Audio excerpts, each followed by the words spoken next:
Bon, qui connaît ce gars? Vous le connaissez, hein? C'est bien. Pourquoi j'ai voulu commencer par lui? Parce que son nom déjà est une multinationale. Hein? Ok. En fait, j'ai voulu commencer par lui, commencer à partager avec vous un certain nombre de valeurs. Parce qu'en général, quand on voit Michael Phelps, ce à quoi on pense, c'est beaucoup de choses. Mais je voulais juste rappeler ce qu'elle peut faire là. Michael Phelps est le sportif le plus médaillé dans toute l'histoire des Jeux Olympiques. Il a lui seul 22 médailles et 18, dont 18 en or. Incroyable. Et quand on parle de Michael Phelps en général, moi quand on me dit Michael Phelps, c'est sûr à quoi je pense. C'est-à-dire quelqu'un qui a réussi dans la vie. Mais en fait, quand tu pousses la réflexion un peu plus loin, tu te rends compte d'une autre chose.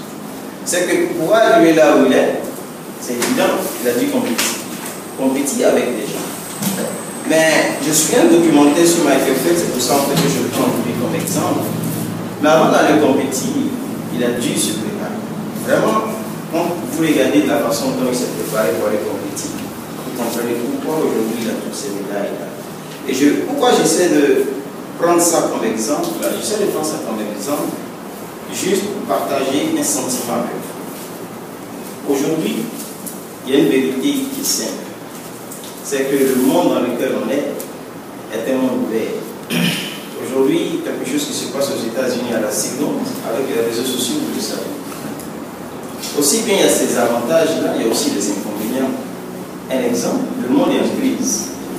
Donc, tous nos frères, par exemple, qui sont allés étudier en Europe, ne vont pas forcément avoir de travail là-bas.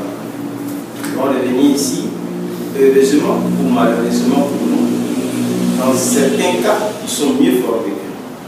Ils vont venir compétir avec nous. Et donc, pour faire face à cette compétition-là, il nous faut nous préparer.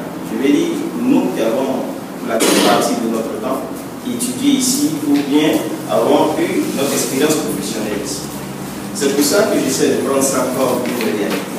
Mais, avant de commencer à enlever ces habits pour se battre, j'ai toujours un petit conseil à donner aux gens.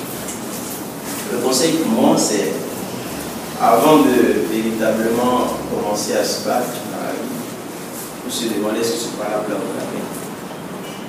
D'accord? C'est juste de se donner du temps. Pas rendez-vous avec soi. D'accord? Se dégager du temps. Moi, en général, je préfère aller au champ. Ou dans un village, dans un campement où il n'y a pas de lumière, pas d'électricité. Ça, c'est le village de mon papa. Pas de courant, pas d'électricité, c'est le dernier village qui est enclavé. Mais quand tu es là-bas, il y a beaucoup de leçons de vie. Parce que ça contraste avec les hôtels 5 étoiles dans lesquels tu es, les voyages en business class, ça contraste un peu et ça te remet les choses en perspective. Je suis un bon bandit, donc pendant les fêtes de Pâques, je me suis arrangé pour avoir une semaine de congé. Je suis allé dans ce petit village-là pour réfléchir un peu. Et j'ai remarqué quelque chose d'assez frappant. On est peut-être ici, on roule en taxi, tout ça, c'est des gens qui sont là-bas. Mais je peux vous assurer qu'ils ne sont pas moins malheureux ou moins heureux que vous. Vraiment, ils mènent leur vie, à leur façon à eux. Mais ils mènent leur vie. Et pour moi, c'est quelques leçons de vie. Donc j'encourage, et pour mon travail de ce séminaire, c'est beaucoup plus ça. C'est-à-dire, arrêtez-vous un moment, prenez rendez-vous avec vous-même, et puis réfléchissez sur votre carrière. Et donc, aujourd'hui, le thème que je vais débattre avec vous, je vais échanger avec vous, autour duquel nous allons échanger, c'est réussir sa carrière en multinationale. Mais pour moi, il est quand même assez difficile de venir traiter de ce thème-là sans proposer le plan selon lequel je vais développer ce thème. C'est pour cela que je vais commencer par définir en fait ce que moi j'appelle la gestion des carrières de façon générale. Parce que pour moi, la multinationale, c'est un cas particulier. Il y a des choses qui font partie de la gestion des carrières, qui marchent aussi en multinationale. Elle a ses spécificités, certes, mais dans la gestion de carrière en général, elle a aussi, je vais dire, ses spécificités à elle. Donc pour moi, ce que je me propose de faire, c'est d'abord de parler de gestion des carrières en général. Et puisqu'on parle de gestion des carrières, donc gestion, j'ai juste organisé la première partie autour de ce mot qui est géré, qui en fait, en management, en général, on appelle y a beaucoup de thèmes qui sont utilisés, mais j'ai vraiment utilisé la nomenclature assez simple, planifier, mettre en œuvre et puis s'assurer qu'on va dans la bonne direction. Donc, effectuer les contrôles. C'est ça en fait que j'attends pas, gérer. C'est vrai que j'ai un petit élément que je vous dis là, mais je laisse ça comme ça. Et maintenant, on va prendre des cas particuliers de la multinationale. Et pour les champs multinationales, avec l'expérience qui m'a été donnée d'avoir, ce sont les éléments sur lesquels je vais insister. D'abord, il va falloir connaître sa mobilité. Qu'est-ce que j'entends par mobilité? On le verra lorsqu'on abordera ce thème en particulier. Ensuite, bâtir son réseau. Et là-bas, j'essaierai de faire une petite approche à celui qui parlait de faire la politique multinationale.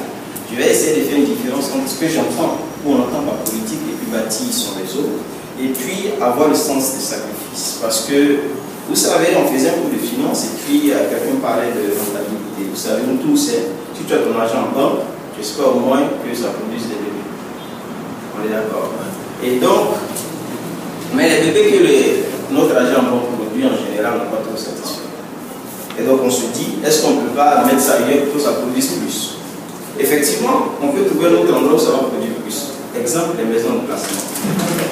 Mais en même temps que tu trouves un endroit où ça produit plus, donc où la rentabilité est élevée.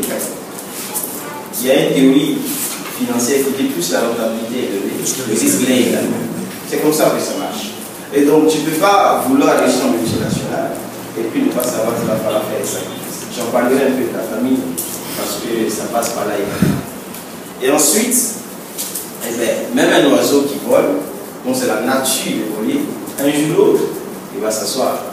Et donc, quand vous allez faire toutes ces multinationales, vous allez avoir cette carrière étudiante, à la fin de la journée, comme on le dit le soir, tout le monde va tuer. Tu vas vouloir rentrer à la maison, ou rentrer au pays, ou avoir une chute quelque part. Et donc, il faut préparer cette sortie, parce qu'elle est pas favorable. Je vais vous expliquer un peu. Et donc, voici un peu comment j'ai décidé d'organiser ma présentation de ce jour. On essaiera de parcourir ça.